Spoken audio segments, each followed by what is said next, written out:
This is episode 136 of the XY podcast with Tara Lucke. Tara is definitely one of the estate planning experts within the XY community, and she is not your typical lawyer. She believes advisors are really in the best position to help their clients reach peace of mind by protecting the assets and lifestyles they work so hard to acquire.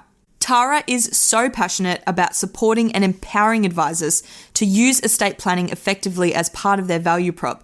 She's created an entire blueprint course called The Art of Estate Planning, and you can find it on the XY online training platform. In this discussion with Adrian, Tara explains the 4 fundamentals of estate planning, how advisors can incorporate estate planning with no legal degree required, how to subtly position estate planning in all client conversations, and plenty more. If you're considering adding estate planning as part of your holistic client offering, start with this episode, then jump straight into the Art of Estate Planning course on the XY training platform. You can find all relevant links in the show notes. And with that said, we really hope you enjoy this episode. As you scale your advice business, are you frustrated with the amount of compliance, paperwork, and staffing issues? Virtual Business Partners specializes in helping financial services firms in 4 areas: admin, paraplanning, bookkeeping, and marketing. Virtual Business Partners work with you to get your business offshore ready. This includes identifying what tasks need to be done locally and what functions can be managed offshore. Advisors find they can reduce back office costs by between 50 and 75% and significantly improve their task turnaround times. For more information, go to virtualbusinesspartners.com.au. Tara, it's great to have you on. You have been such an amazing contributor to the XY Advisor Group. A lot of people know you. They may not know you personally, but they know your videos and your responses and the value you add to them in the group. Thank you, Adrian. It's an absolute pleasure. I'm a big fan of what you guys are doing in XY, so I'm very honoured to be on the podcast. Hey, when you put an amazing course together, we like to get the course providers out there that are sharing. So if you haven't checked it out, Tara's done an amazing course online. Emily was very impressed. She looks at all the courses and she said very good things about it. Oh, thank you. That's so good to hear. I poured my heart and soul into making that course, and it's so nice to be able to sort of get it out in the world. Well, we're happy to have it. Well, now, have you always been a lawyer, Tara?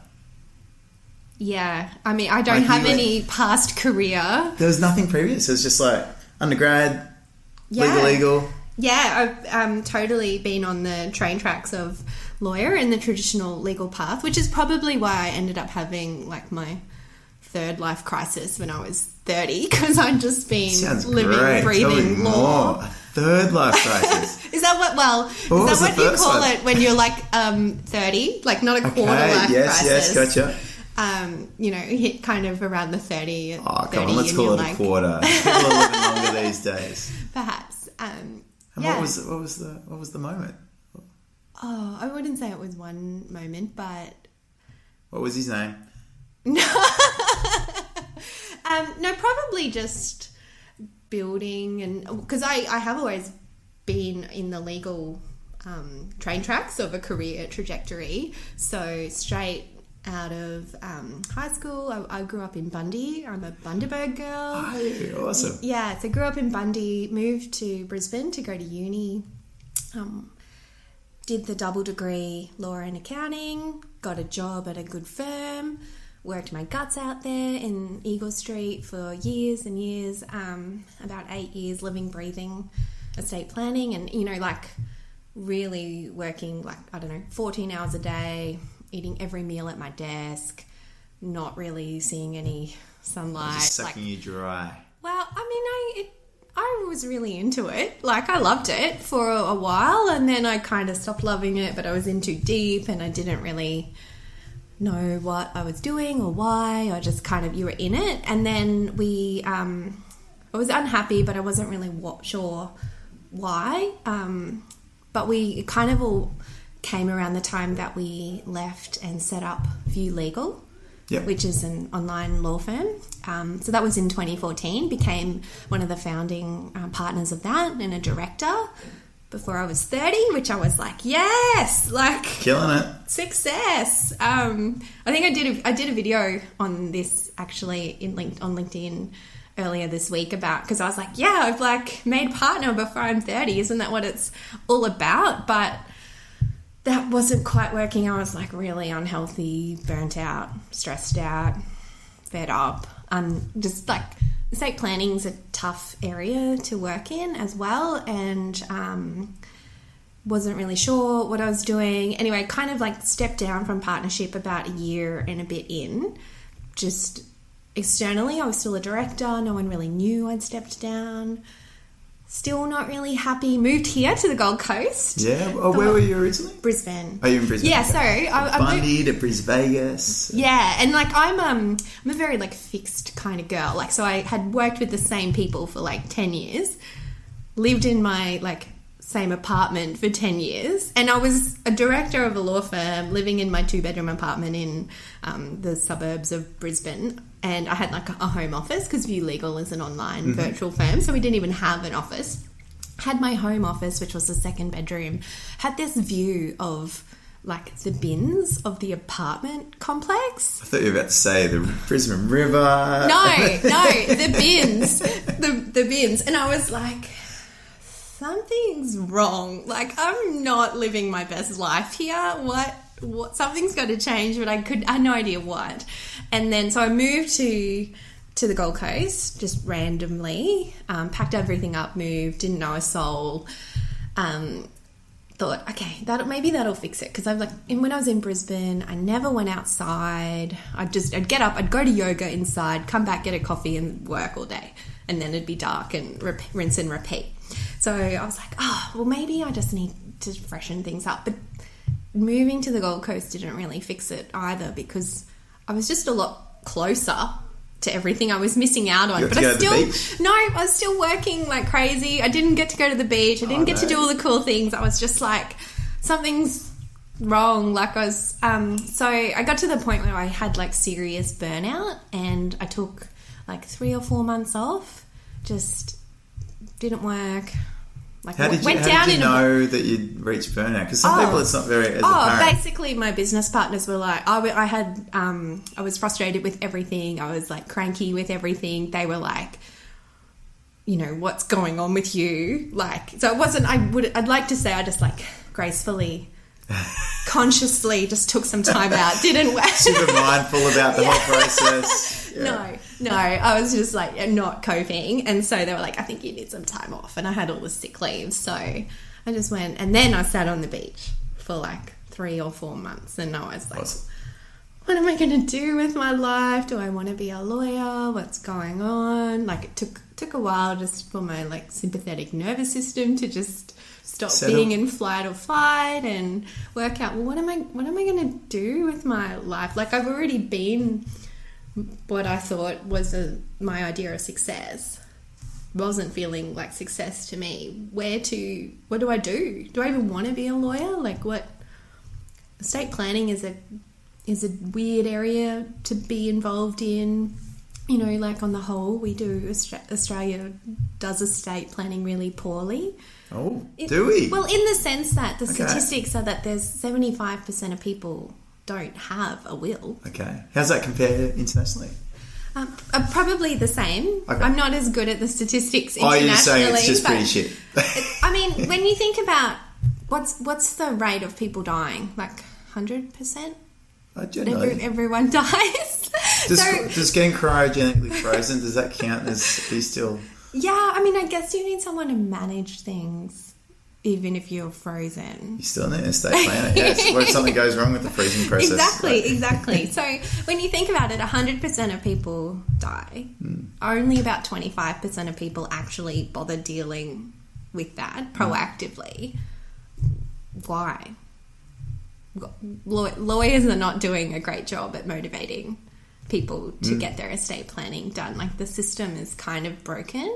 And especially when not that I want this to be about statistics, but when you look at like those 25... Just generalise a little bit. Well, when you look at like the 25% of people who have wills, so if 75% don't, then 25% do have a will.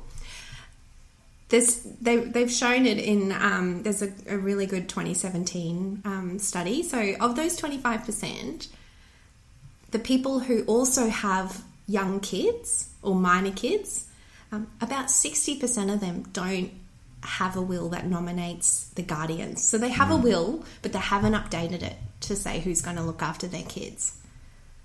And to me, that is just a big red flag that something is wrong, because what do people care about?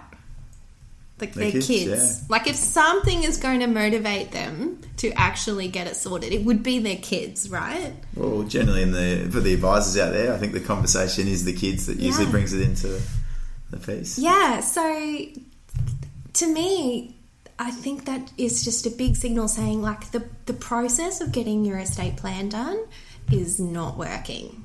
It's way too hard. Lawyers are not making it easy for people to get their estate planning done. What do you think the impediments, or what were the impediments that you're saying? Oh, look, I think it's expensive. I think lawyers, look, I'm not speaking for all lawyers, because there are lawyers who do have ongoing relationships with their clients, but a lot of the legal work is transactional. So they only see, it's easy for a client to dodge the lawyer, I think.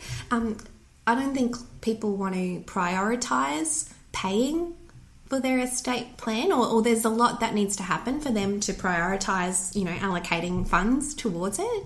And also there's all of the psychological issues around, well, I don't want to think about my own mortality, and will I jinx it if I actually do an estate plan? And it's just really easy to sort of put it on the back burner. How do you find advisors at identifying the needs and I guess getting them to estate planning specialists? Do you think that they do a good job? Do you think there's a lot of work to do?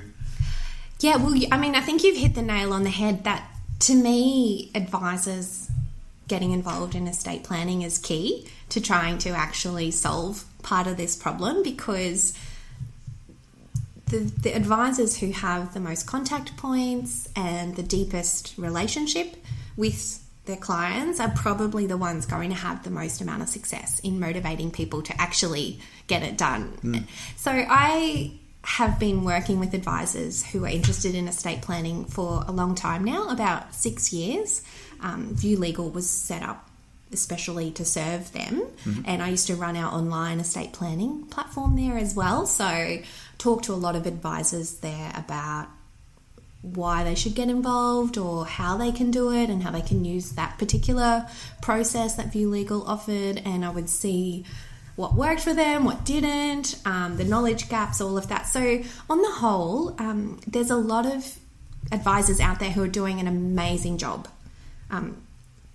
They're using the estate planning process to entrench themselves as a trusted advisor. They're covering off on their compliance risk.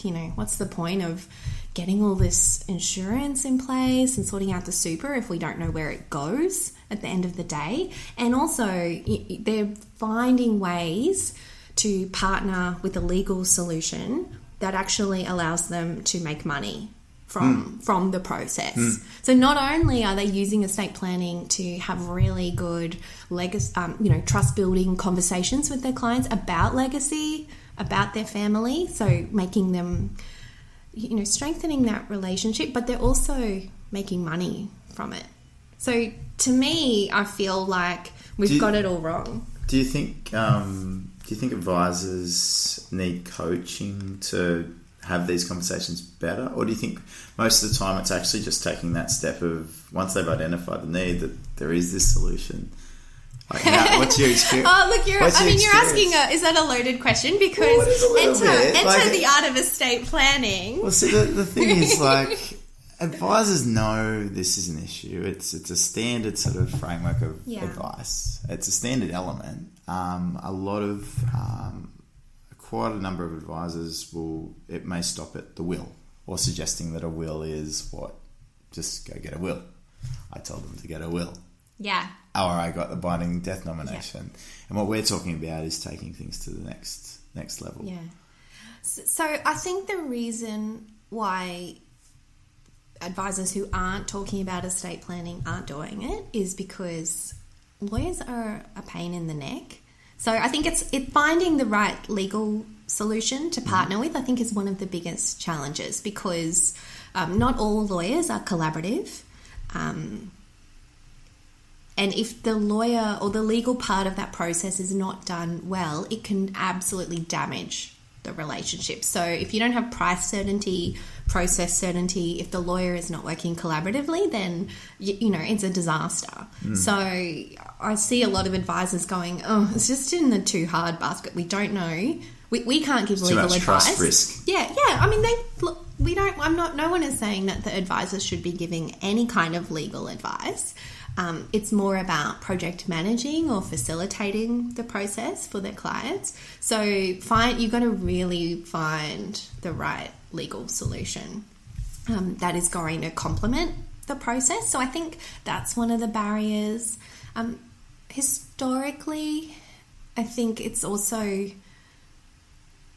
I don't know that the legal industry has welcomed advisors into the estate planning conversation, and there can be a little bit of an imposter syndrome almost, saying, well, why am I going outside of my scope? Like, why am I doing this? I'll just refer you off to a lawyer.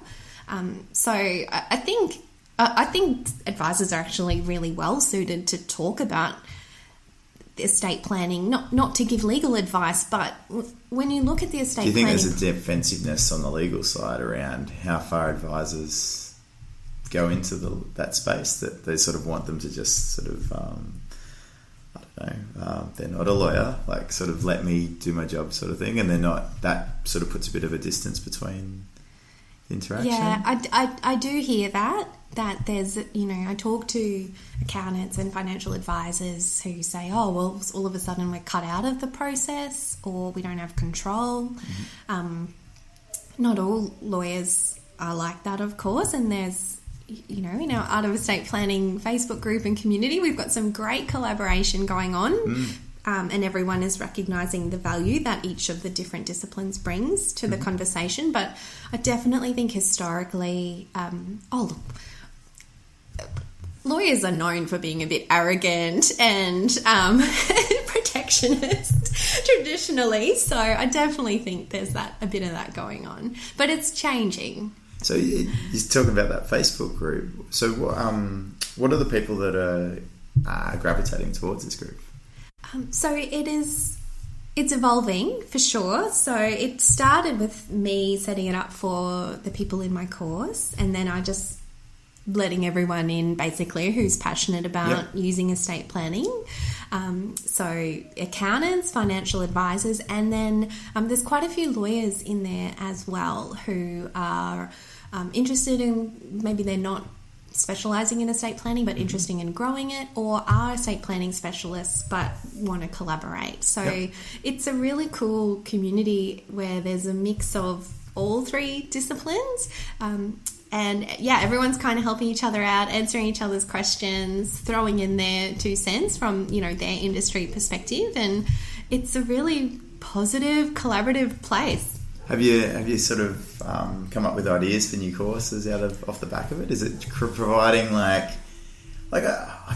does estate planning change dramatically over time, or what are or is it just has it stayed the same, but there's just always so much complexity that the rules don't change, it's just the people change? Yeah, look, not a lot of it does change. You'll have little tinkering, but it's certainly not, as radical as the changes that we see in the superannuation regime. But, for instance, those changes to super impact on estate planning. Totally. Like the $1.6 million cap, all of a sudden that creates a whole host of estate planning challenges. Well, actually, while we're on it, what are some of the things that if advisors aren't fully aware about that have really rocked up with those rule changes? Oh, sure. Well, I mean, all of a sudden the whole question about, BDBNs, how are they structured? What's going on with the super funds? You can't just assume that, we'll just make a BDBN in play, or binding death benefit nomination. So that's a perfect example where the lawyer and the advisor should be collaborating, because a client might come to see me and I'll always want to work with their existing advisors, and I'll go, oh, okay, well, I can see that if one of you dies, the survivor will be over the cap. And usually the advisor is already on top of that and will have had a plan or a strategy, and we'll have to work together to determine, well, what are we going to do here and how does that impact on the estate plan? So there's actually like a lot of areas, if you're doing the estate planning properly, where the financial advice or the tax advice should interact with the estate plan. But there's a lot of lawyers who do it in isolation. And without all the super rules and they don't even understand what's going on the financial side of things. And I'm not trying to have a go at those lawyers. Oh, that's all right. You can have a go. Well, estate planning is it's a funny area because every lawyer is expected to be able to just pump out a will. Doesn't matter if you're a property or a generalist or whatever. Everyone thinks that you can just do up a quick will for them.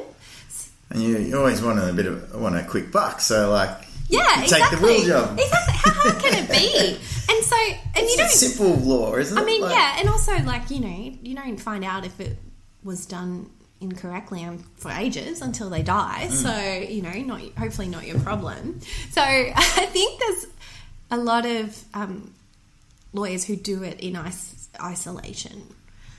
That's a good point. Is there any recourse that ever comes back around the setting of wills, that back to the lawyer or the advisor or whoever's involved with that? Because you always hear about the fights and the challenges around the execution of a will, but is there any challenges on the drawing up of the will at the time? I suppose besides maybe our capacity to execute and that sort of thing.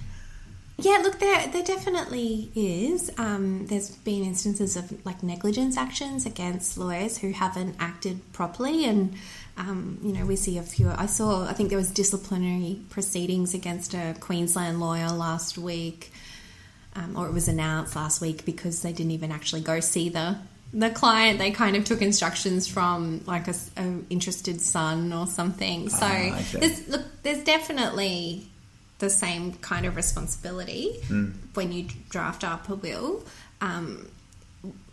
In terms of it coming back to the advisor, I'm strongly of the opinion that whenever an advisor is getting involved in an estate planning process, it's purely to facilitate or project manage. Yep. You're not insured to give legal advice. Leave that to the lawyers. Keep the law, but the value that you add is keeping the lawyer on track, getting the client to overcome their inertia, and you leveraging the information, the factual situation that you already have. So, estate planning, I can sit here and say, oh, it's so very complex and all this years of experience, but really, estate planning is about understanding the family and the assets and the client's legacy objectives, and then documenting that. So if you think about those three things, you guys are already doing that. Exactly. You already have a relationship where you know about the client's family. You already have a good idea on the financials. Some, not every lawyer knows how to read a balance sheet even. And then if you're already talking to the client about, well, what are your goals? What are your financial goals? Goals-based advice. Well, the next extension of that is, well, what's your goal for your legacy? It's true. And you'd be at the forefront of this. I've always been quite interested in the philanthropy space and what people can do. I'm sure I suppose those conversations, I'm imagining, come to the fore when you start getting pen to paper on this sort of stuff. It's so interesting you brought that up today, because I did a Facebook Live about philanthropy today. Did you see it? No, I haven't. Oh, isn't that serendipitous? What did you say? Well, it wasn't me doing much of the talking because I don't know. I don't talk a lot about... it's remiss of me as a lawyer and it's something that I'm sort of starting to work on and change my processes with. But philanthropy doesn't really come up unless the clients raise it. So we had Amanda Sartor of, she's a consultant to the Elston private group. Yep. So she is a philanthropy specialist. Yeah, cool. And we had her on in our weekly Facebook Live. So every week in the Art of Estate Planning group, we have a weekly live where we do like a learning module or a topic, or they just have to hear my ramblings. And so I interviewed Amanda today to talk about how financial advisors and lawyers should be having these conversations about philanthropy. And it, you know, it really got me thinking. I'm like, well, yeah, that's a critical part of the legacy. It is. But look, us lawyers are not trained the way that you advisors are to talk about goals. Where, you know, who do you want to look after your money? Okay.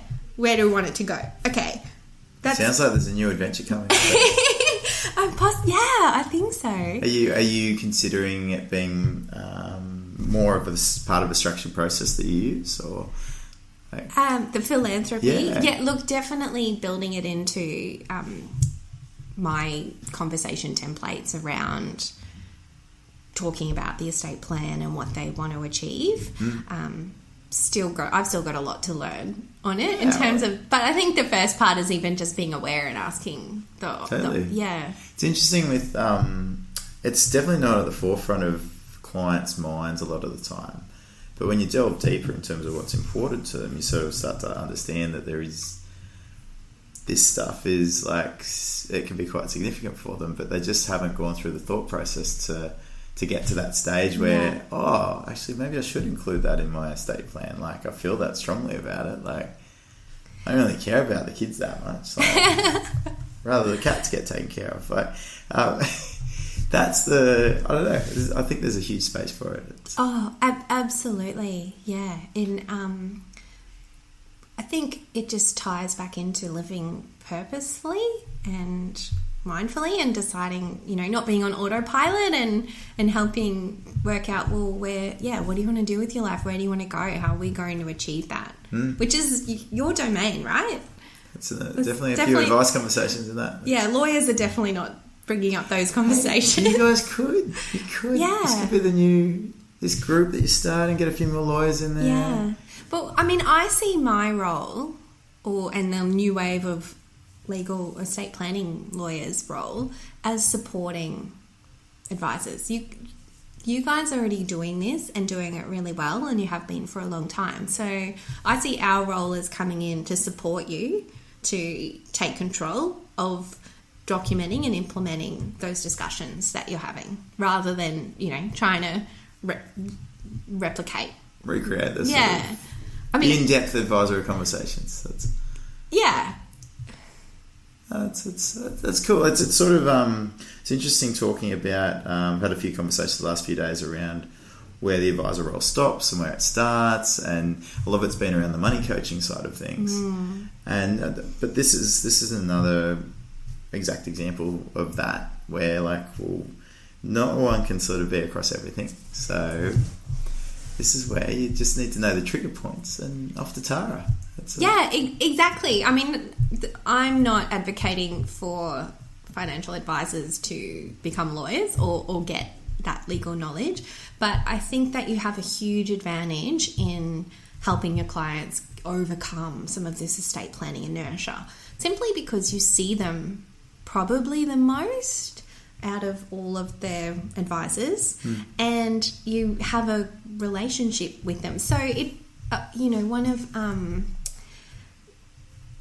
the guys who's gone through my course, Tim Henry, and he was already great at estate planning before, but he's just used it as a sort of a systems tool and training up his staff as well in his business. But he's been doing this for about 3 or 4 years, and so now he just talks about it or brings it up every time he sees the clients until they finally go, okay, we know we're going to do it. Let's do it. And so you don't have to do the hard sell every time, but if they know that every time you see them, you're just going to say, look, we need to get this sorted. Here's why.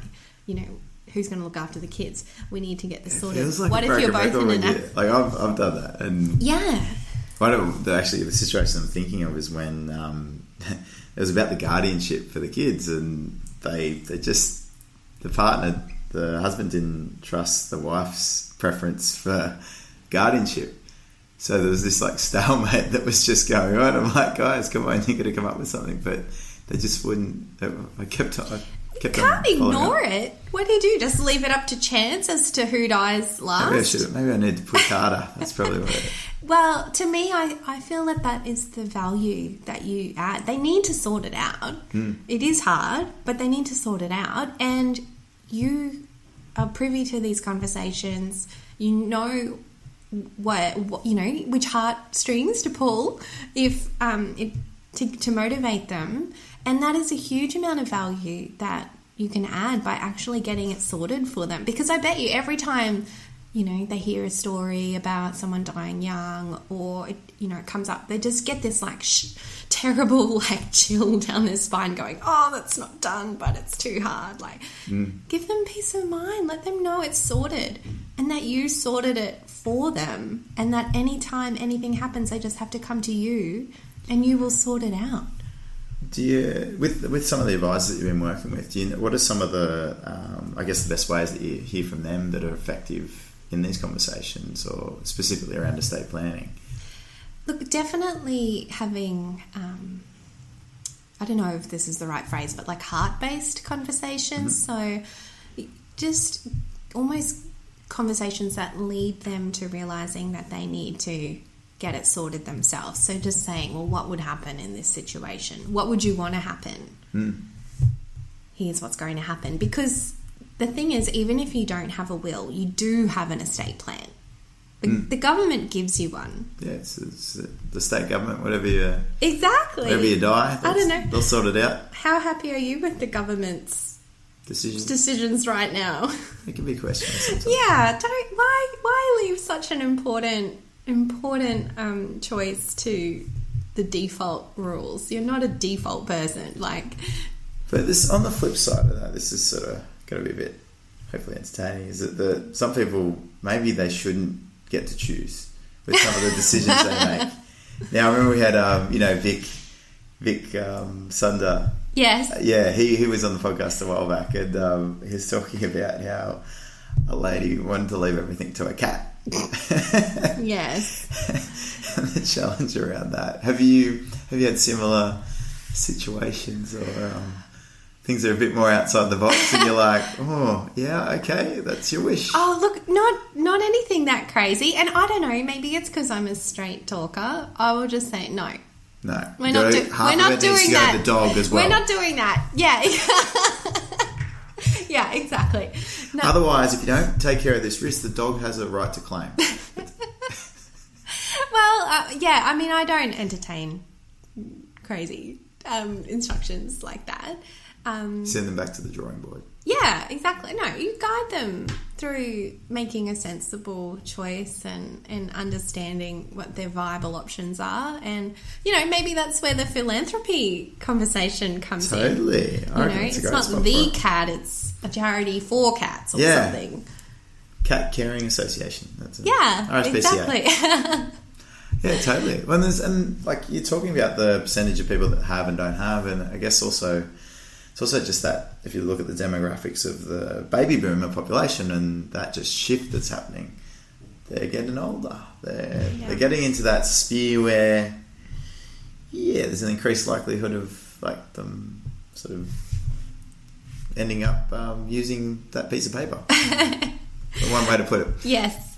Yeah, but you know what? It's not just baby boomers. It's young couples. Oh, with totally. Kids. The risk is there for everyone. Even to me, I'm just as passionate for them to get their estate planning sorted, because particularly if they've gone to the effort of going through an insurance exercise and have a decent amount of insurance there, the difference to that family if they lose one of their breadwinners of having a testamentary trust or not is life-changing. The tax consequences.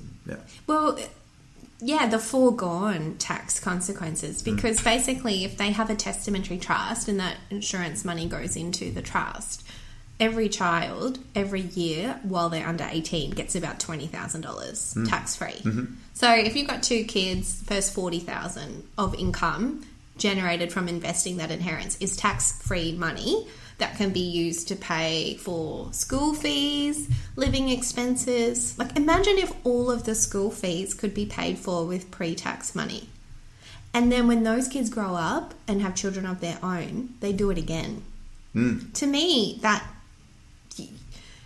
those benefits are just immense, and they will make all the difference. You know, if a family has gone through a situation where they've lost one of their parents at that, you know, when there's young kids, like, at least ease the burden, the financial burden on the surviving parent by having the right structure in place.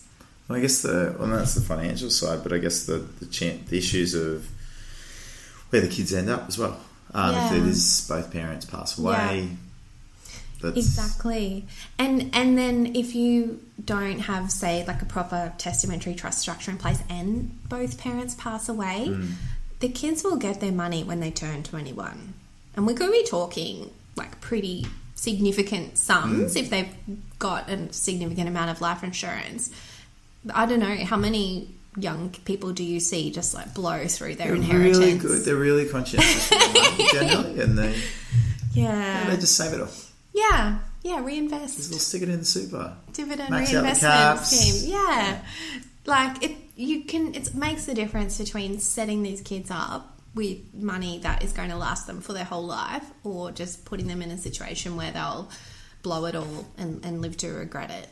And you can put, I'm just delving into my memory of like what the toolkit is around there, but you can put restrictions and all sorts of things that allow, you think they're going to be maybe a bit of a late bloomer, you might put a few more years on them, maybe out to 25, things like that. Can you? Yeah, definitely. So you can rule from the grave as much or as little as you want. So, you know, in the absence of any kind of complexities, you may not put in that many restrictions. You might just leave a morally binding letter that accompanies the will to the people who you've nominated as the financial controllers. So that's the important decision.